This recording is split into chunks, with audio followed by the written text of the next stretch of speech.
kemudian di sini ya Iya. akan melakukan promosi kesehatan tentang kesehatan reproduksi haid dan permasalahannya. Sebelumnya, perkenalkan, nama saya Meli Puji Astuti dari Prodi D3 Keperawatan 2A Universitas Muhammadiyah Kudus. Di sini saya akan mempromosikan tentang reproduksi haid dan permasalahannya.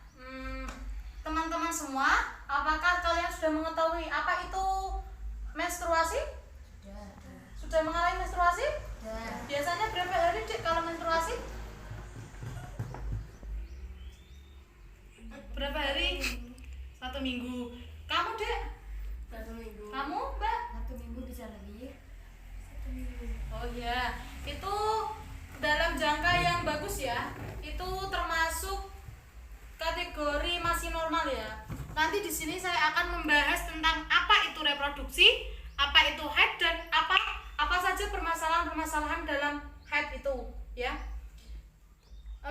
Saya akan mengulas sedikit. Pertama, tahukah kamu apa itu kesehatan reproduksi? Ada yang tahu? Tidak. Ya, saya akan menjelaskan apa itu kesehatan reproduksi.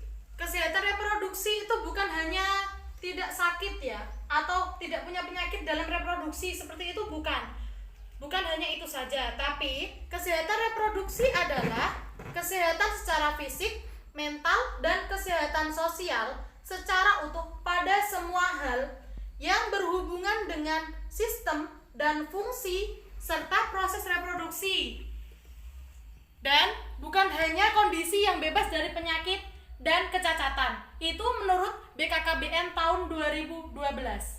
Jadi, yang dimaksud kesehatan reproduksi itu bukan hanya mempunyai penyakit atau kecacatan saja, tapi juga tentang fisik, mental kalian, apakah itu sehat atau tidak, seperti itu. Bagaimana, sudah jelas? Jelas. Oke, kita lanjut lagi ya. Bagaimana cara memelihara kesehatan reproduksi? Siapa yang tahu bagaimana cara menjaga kesehatannya? Bisa dijelaskan, Mbak? Yang pakai kerudung biru? Bisa. Coba jelaskan apa saja. Bersih dengan air dengan yang bersih. Menurut Mbak aja, jangan mengacu pada BPT ya. Mengganti apa ya? Sebisanya aja. Balut Ya. Mengganti balut setiap sehari 3 kali lah minimal. Ya. Itu masih kurang ya. Nanti saya akan menambahkan. Yang benar, cara membersihkan atau cara memelihara kesehatan reproduksi, terutama pada wanita, yaitu yang pertama, basuh dengan air bersih dari depan ke belakang. Jangan sampai dari belakang ke depan, karena sumber virus dan kuman itu berada dari arah belakang, yaitu dari anus. Jadi kalau kalian habis buang air kencing, kalian membersihkannya dari depan ke belakang, jangan dari belakang ke depan, karena dari belakang itu nanti menimbulkan virus yang masuk ke area depan yang mengakibatkan area kewanitaan kalian akan menjadi lembab, becek, ataupun menjadi nanti gatal-gatal seperti itu. Paham? Paham. Selanjutnya yaitu setelah kalian membersihkan dengan air, kalian harus mengelap dengan kain yang bisa menyerap keringat atau dengan handuk. Tujuannya supaya alat kelamin kalian itu bersih dan tidak ada air, seperti itu, untuk tidak menimbulkan virus dan kuman, seperti itu ya. Yang ketiga, menggunakan celana dalam yang bersih, tidak ketat, bahan menyerap keringat. Jangan sesekali memakai celana dalam yang ketat, karena bisa menimbulkan bekas yang sangat ketat itu, menjadikan dia menjadi perih dan nanti menjadi gatal-gatal dan akan menimbulkan penyakit seperti itu. Yang keempat adalah ganti celana dalam minimal 2 kali sehari. Yang pertama pada saat mandi pagi dan yang kedua pada saat mandi sore. Alangkah lebih baiknya kalau 3 kali sehari, yaitu pada siang hari. Yang ketiga seperti itu. Bagaimana? Ada yang ditanyakan? Tidak, Bang. Baik, saya akan melanjutkan. Mengapa kita harus menjaga kebersihan organ kewanitaan kita? Ada yang tahu? Silakan, Mbak, yang pakai kerudung hitam dijelaskan. Tahu? Tidak tahu ya. Saya akan menjelaskan. Mengapa? Karena kita sekarang sudah masa pubertas ya. Jadi masa pubertas itu dimana kita sudah mengalami beberapa hal. Tidak seperti anak-anak lagi. Yang pertama yaitu terdapat rambut di sekitar kemaluan ya. Seperti itu. Yang kedua, peningkatan kelenjar di sekitar alat kelamin kita. Jadi kita sudah tidak anak-anak lagi. Jadi ada peningkatan kelenjar kelamin, kelenjar keringat di kelamin kita. Seperti itu. Yang mengakibatkan lembab, gampang becek itu dari itu. Yang ketiga, peningkatan produksi keringat di sekitar alat kelamin. Jadi kita harus sering-sering membersihkan alat kelamin kita. Alat kelamin dan daerah di sekitar menjadi kotor dan lembab sehingga akan menimbulkan bakteri, virus, dan kuman. Seperti itu jika tidak dibersihkan. Selanjutnya, apa yang kalian tahu tentang pubertas? Silakan Mbak dijelaskan. Pubertas itu apa?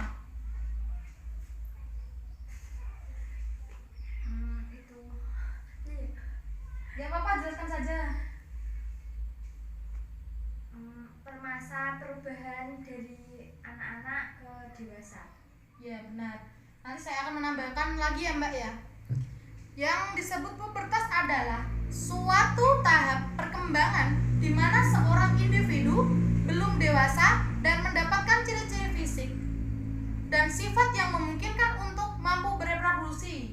Jadi ada banyak perubahan di dalam masa pubertas itu. Yang ciri-ciri primer antara lain pada laki-laki, yaitu yang pertama mimpi basah. Yang kedua, ciri primer untuk perempuan yaitu menstruasi. Kalau ciri sekunder untuk laki-laki itu ada banyak, misalnya tumbuhnya jakun, tumbuhnya jenggot, suara menjadi berat, itu laki-laki. Itu ciri sekunder dari laki-laki. Kalau perempuan, ciri sekundernya adalah payudara menjadi besar, seperti itu. Terus tumbuh rambut di sekitar kemaluan, di ketiak, seperti itu juga. Dan apa yang kalian ketahui tentang menstruasi itu? Tadi kan ciri primer pada perempuan kan ada menstruasi. Kalian apa tahu apa itu menstruasi? Tidak. Ya, nanti saya akan menjelaskan. Saya akan memutarkan sebuah video tentang menstruasi ya. Baik. Ini nanti bisa dipahami dan dilihat secara rinci ya. Ini siklus menstruasi.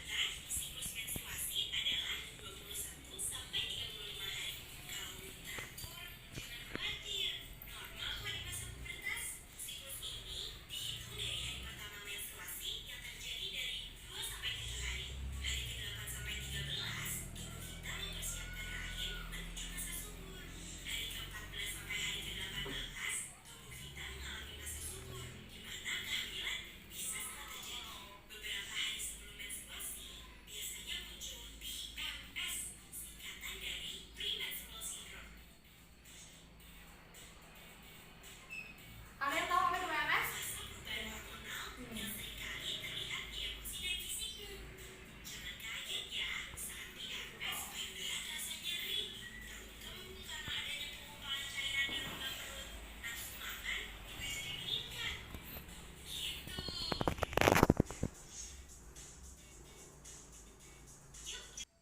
Baik, itu sekilas dari video penjelasan tentang PMS ya.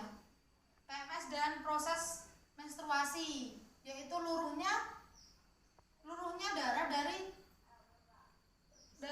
lapisan dinding rahim yang mengakibatkan menstruasi akibat tidak dibuai oleh sel sperma, seperti itu. Ini saya akan menjelaskan sedikit tentang menstruasi atau head. Menstruasi adalah luruhnya lapisan dinding bagian dalam rahim yang banyak mengandung pembuluh darah sehingga haid pada remaja putri ditandai dengan keluarnya darah dari lubang vagina, yaitu darah haid tersebut. Pada sebelum atau saat menstruasi, pasti kalian akan mengalami yang namanya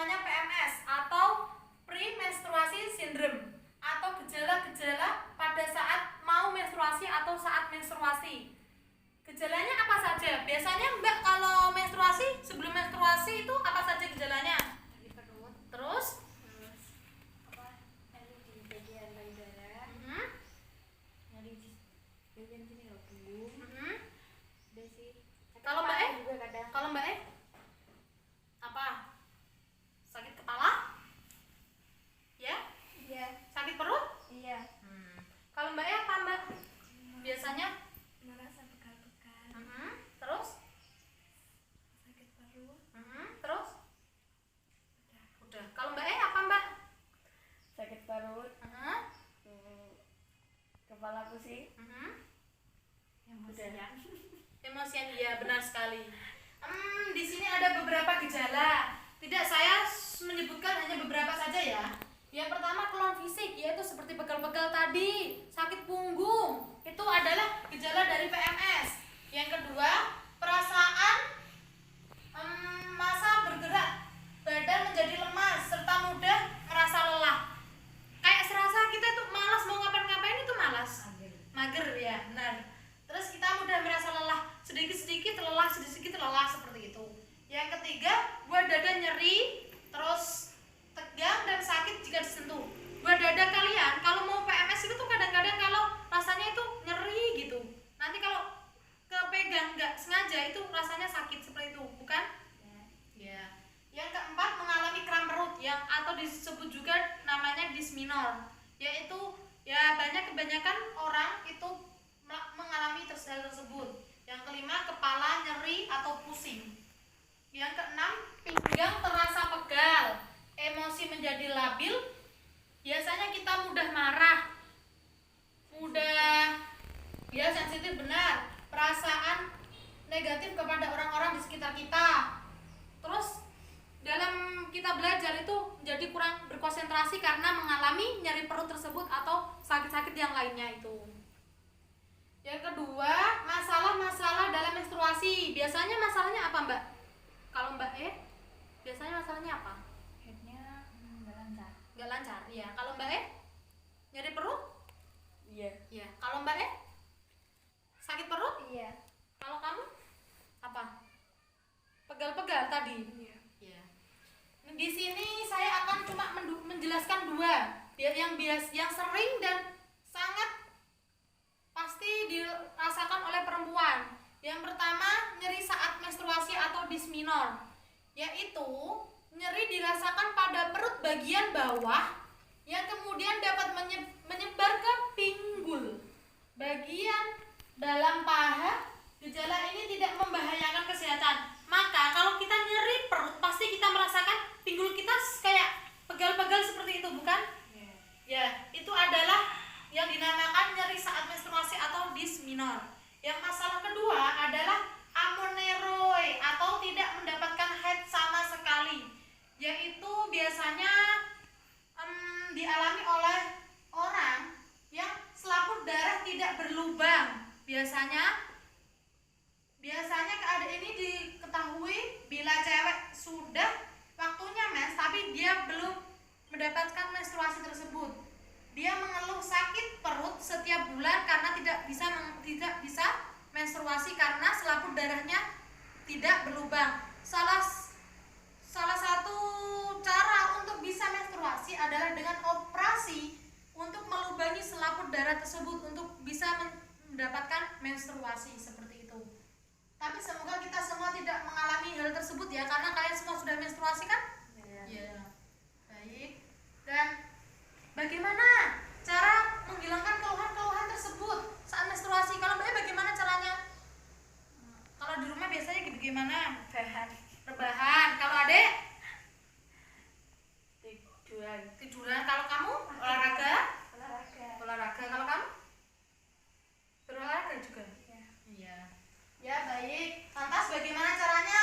Yang pertama, olahraga boleh, tapi olahraga yang ringan-ringan saja. Kalau yang berat-berat jangan. Hindari olahraga yang berat-berat, ya. Olahraga yang ringan-ringan aja buat stretching. Yang kedua, hindari konsumsi alkohol, kopi, dan juga coklat karena dapat meningkatkan kadar estrogen. Nantinya dapat memicu lepasnya progesteron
Bahkan kalau bisa sebelum tidur kalian harus menggantinya supaya kalian nyaman untuk tidur.